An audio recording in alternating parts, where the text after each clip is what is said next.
আসসালামু আলাইকুম। ইনশাল্লাহ আশা করি সবাই ভালো আছেন। আলহামদুলিল্লাহ আমিও ভালো আছি। যে যেখান থেকে আমার ভিডিওটি দেখছেন সবাইকে অসংখ্য ধন্যবাদ ও সর্বতি ভালোবাসা রইল। আজকের যে নিউজটা আসলে আজকে ভিডিও দেওয়ার কোনো মতলবই ছিল না। কাজ থেকে আইসা আপনার আমার একজন রুমমেট আছে, যিনি হচ্ছে কাপ পাত্রনাতে কাজ করে। তো উনি একটা যে ইনফরমেশন দিল এটা শোনার পর পুরো মাথাটা মনে করে না মানে এলোমেলো হয়ে গেল। মানে ভিএফএস গ্লোবাল থেকে এরকম একটা কাজ করছে, যেটা মনে করেন কি বলুম, মানে এটা হওয়ার কথা না। তো এরকমটা তাদের সাথে হওয়ার কারণে হয়তো আপনাদের সাথেও এরকম কিছু হয়েছে, যার কারণে ভাবলাম ভিডিওটা করি। তো ছোটো আকারে ভিডিওটা করব, কিন্তু ভিডিওটা অনেক ইম্পর্ট্যান্ট কথাগুলো যারা এখন তৈরি নলস্তা অরিজিনাল কিন্তু অ্যাপয়েন্টমেন্ট পান নাই, বা অরিজিনাল নলস্তার অ্যাপয়েন্টমেন্ট আপনাদেরকে বাতিল করা হয়েছে, তো তাদের জন্য এই ভিডিওটা ইম্পর্ট্যান্ট। অবশ্যই ভিডিওটা পুরোটা দেখার চেষ্টা করবেন।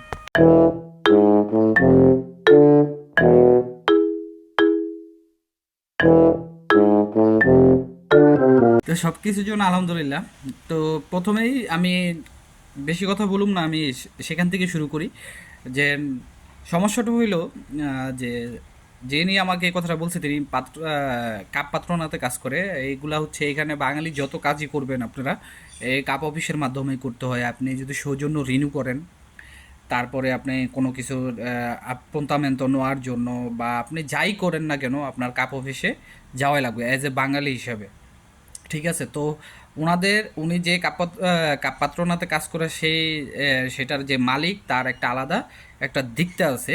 মানে দিকটা বলতে ধরেন, আপনারা দিকটা বলতে কি বোঝেন? যেমন একটা কোম্পানি, কোম্পানি মানে হচ্ছে একটা দিকটা।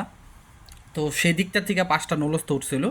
তো 5টা নলস্তা ওঠার পরে আমি আমারও, আপনারা জানেন যে আমার দুটো ফ্রেন্ডের নলস্তা উঠছিল। তো এগুলা হচ্ছে আমারটা উঠছিল ফেব্রুয়ারি মাসের 3 তারিখে। তো ওনাদেরও নলস্তা উঠেছে সেম ডিসেম্বরে আবেদন করা। তো আমরা একসাথেই মার্চের 31 তারিখে আমরা অ্যাপয়েন্টমেন্টের জন্য আবেদন করছিলাম। ঠিক আছে? তো আলহামদুলিল্লাহ আমার পর্যায়ক্রমে আমার যে ফ্রেন্ডের যে দুইটা নুরস্তাজ ছিল, আমি সেটা জানি যে না, আমার দুইটাই হচ্ছে অরিজিনাল। তো আলহামদুলিল্লাহ আমি তখন একটা সিস্টেম ছিল অ্যাপয়েন্টমেন্টের, যে 25 তারিখ, শুধু 25 তারিখে অ্যাপয়েন্টমেন্টের জন্য শিডিউল খোলা হবে।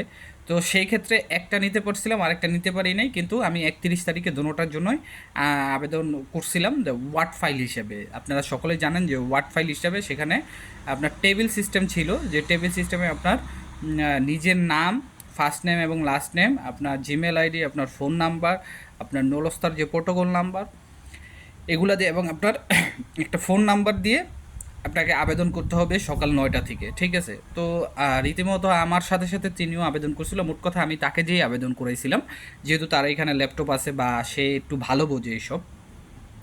তো আমি আলহামদুলিল্লাহ সবার আগে আমার এসএমএসের রিপ্লাইও আসে, এবং পর্যায়ক্রমে আমি আপনার অ্যাপয়েন্টমেন্টও পাই। প্রথমে ফার্স্টে একটা পাই, পরে সেকেন্ডে একটা পাই। তো যেহেতু 25 তারিখে যখন শিডিউল খুলছিল তখন আমি একটা অ্যাপয়েন্টমেন্ট পেয়ে গেছিলাম। তো সেই জন্য আমার এক ফ্রেন্ড ওই শিডিউলেই জমা দিছিল, এবং একটা বাকি ছিল, সেটাও আমি পরবর্তীতে পাইছি, কিন্তু দোনোটাই আমি পরবর্তীতে পাইছি। তো এখান থেকে আমি কনফার্ম ছিলাম যে আমার নুলস্তা দুটা অরিজিনাল, বা ভিসা হওয়ার সম্ভাবনা বা পসিবিলিটি আছে। তো আমার যিনি আবেদন করাই দিছিল তিনিও 5টার জন্য আবেদন করছিল। তো সেইখান থেকে পর্যায়ক্রমে তার এই কিছুদিন আগে তিনি এগুলো এই অ্যাপয়েন্টমেন্ট পেয়েছেন। তো 4টার অ্যাপয়েন্টমেন্ট পেয়েছে, এর ভিতরে তার জিমেল আইডিগুলো ব্লক হয়ে গেছিলো। তার জন্য তিনি 2 তারিখে আবার আবেদন করছিল। মানে 31 তারিখে ওনার রেসপন্স আসতেছে না, বা জিমেল আইডিতে ঢুকতে পারতেছিল না দেখা তিনি 2 তারিখে আবার আবেদন করছে, এপ্রিল মাসের 2 তারিখে। তো এখন ওনার এই অ্যাপয়েন্টমেন্ট 4টা আসছে, বাট একটা আসে নাই। ওই একটা এখানে ভিএফএস গ্লোবাল থেকে দেখাইতেছিল যে তার নুলস্তাটা অনলাইন নাই, অথবা তারা সার্ভারে পায় নাই, তারা মালিকের সাথে যোগাযোগ করতে বলছে। তো এখন কথা হইলো, এই নুলস্তা কিন্তু আমার নিজ চোখে দেখা। আপনারা বিশ্বাস করবেন কিনা এটা আপনাদের একদম ব্যক্তিগত ব্যাপার। কেননা আমি এখানে আপনাদের সাথে 2-4টা মিথ্যা কথা বললে আমার কোনো লাভ নাই, আমার কোনো ফয়দা নেই। হয়তো 2-4টা ভিউ হইব, বাট ওই ভিউর দরকার আমার নাই। কারণ প্রত্যেকটা কথার জবাবের হিসাব কিন্তু আমারই দিতে হইব, তাই না? তো চেষ্টা করি যে, আমি তো আপনাদের আগেই বলছি যে যেদিন আমার কাছে কোনো ইনফরমেশন থাকবে না আমি সেদিন ভিডিও দিব না, বা আমি বলেই দিই। তো মেন কথা, তারপর ওনার এখানে নোলস্তার অরিজিনাল থাকা সত্ত্বেও ভিএফএস গ্লোবাল থেকে এটাকে বলা হয়েছে যে সার্ভারে নেয়, বা মালিকের সাথে কন্ট্যাক্ট করতে নোলস্তার প্রোটোকল নাম্বারের সাথে কোনো মিল নেই। বা পাসপোর্টের সাথে কোনো মিল নেই। তো এখন যেহেতু তারা কাপ পাত্রনাতে কাজ করে, তারা এই বিষয়টা, আর আপনারা হয়তো বা যারা ইটালিতে আছেন তারা জানেন যে কাপ পাত্রনাতের কিন্তু একটা আলাদা একটা তাদের একটা ক্ষমতা থাকে ইতালিতে বলতে গেলে। তারা সরাসরি এটা এম্বাসিতে পেক পাঠাইছে, মেল করছে যে এই নুলস্তা দিয়ে, এবং তারা পেরভুত্তরা তো পেক পাঠাইছে যে তারা ফেক নুলস্তা অরিজিনাল হওয়ার পরও তাদেরকে ফেক হিসেবে গণ্য করা হয়েছে। কারণ একই দিকটার, একই মালিক, সব কিছু ঠিক আছে, মালিকের সব কিছু ঠিক আছে, মালিক নিজে এখানে মনে করেন উপস্থিত আছে, তারপরও এটাকে তারা বাতিল করে দেওয়া হয়েছে। তো আমার মেন কথা হচ্ছে, যদি এরকম কারো হয়ে থাকে, কারোর সাথে এরকম হয়ে থাকে, তাহলে আপনারা যারা এখন, আপনারা অনেকেই জানেন না যে আপনাদের নুলস্তা অরিজিনাল কিনা, বাট আপনাদের নুলস্তার মেল করার পর আপনাদের অ্যাপয়েন্টমেন্ট দেওয়া হয় না। তো সেই ক্ষেত্রে আপনারা আপনাদের যে পার্সন আছে যার মাধ্যমে আপনারা যাচ্ছেন বা জমা দিচ্ছেন, তার সাথে আপনারা কোঅপারেট করে কথা বইলা তারপরে আপনারা এই জিনিসটা জাস্টিফাই করতে পারেন যে না, ফার্স্ট অফ অল যে না আপনার নুলস্তরটা অরিজিনাল কিনা। যদি হয় তাহলে আপনারা সেম উনি যে প্রসেসটা নিচে, এই প্রসেসে আপনারা করে দেখতে পারেন যে পেরপুত্তরায় মেল করতে পারেন কোনো কাপ পাত্রনন্ত্রের মাধ্যমে, বা আপনারা সরাসরি মালিক দিয়ে এটাকে যোগাযোগ করতে পারেন, বা ইতালি এম্বাসিতে যোগাযোগ করতে পারেন পেকের মাধ্যমে।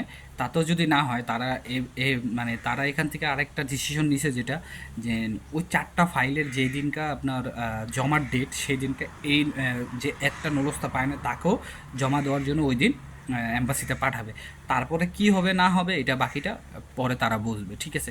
তবে আমার যতটুকু মনে হয়, যেহেতু কাপপাত্রনাথদের থেকে অ্যাম্বাসিতে মেল করে গেছে, ইনশাল্লাহ এটা তাদের একটা ভালো ফলাফলই আসবে। তো এরকম যদি কারো হয়ে থাকে, আপনারা সরাসরি যাদের, আমি একটা কথাই বলি, যাদের আপনারা অ্যাপয়েন্টমেন্ট পান নাই নুলস্তা ঠিক থাকার পরেও, বা যাদেরই অ্যাপয়েন্টমেন্ট রিজেক্ট করা হয়েছে, আপনারা সরাসরি ভিএফএস গ্লোবালের সম্মুখীন হতে পারেন, বা যে মালিক বা ইতালিতে যদি এরকম কেউ থাকে তাদের মাধ্যমে ভালোভাবে এটাকে আপনারা জাস্টিফাই করতে পারেন। আশা করি বুঝতে পারছেন। আর ভিএফএস গ্লোবাল থেকে ভিসা পাচ্ছে, ইনশাল্লাহ পাবেন, আর খুব শীঘ্রই। আপনারা যারা অক্টোবর, নভেম্বর, ডিসেম্বর এই 3টা মাস যারা ওয়েট করতেছেন, মানে 2023 সালে, 2024 সালের কথা বাদ, 2023 সালে, তারা খুব শীঘ্রই, আমি যতটুকু মনে করি যে 40 থেকে 45 দিনের ভিতরে আপনাদের ফাইলের মানে মোটামুটি ভালো কাজ হয়ে যাবে। আপনারা জাস্ট একটু ধৈর্য ধরেন আর আল্লাহর কাছে দোয়া করেন। রিজিকের মালিক আল্লাহ, ঠিক আছে। আর একটা কথা বলে রাখি, আমি যে কথাগুলি বলি এগুলো যে 100% মনে করেন সত্যি হইব এরকম কিন্তু না। এখানে যতগুলা যারাই ভিডিও করে, কারোই কথাই আপনি 100% বিশ্বাস করবেন না। আমি যেটা বলি আপনারা যাচাই করবেন, কথা যাচাই করার পর যদি আপনাদের কাছে মনে হয় না এটা ঠিক আছে, তাহলে ওই কথাটা আপনারা মাইনেন, না হলে মানার কোনো দরকার নেই, ঠিক আছে। তো আজকের মতো এখানেই। যদি ভালো লাগে অবশ্যই ভিডিওটা শেয়ার করবেন, সবার জন্য দোয়া রইল, সবাই আমার জন্য দোয়া করবেন। আসসালামু আলাইকুম, আল্লাহ হাফেজ।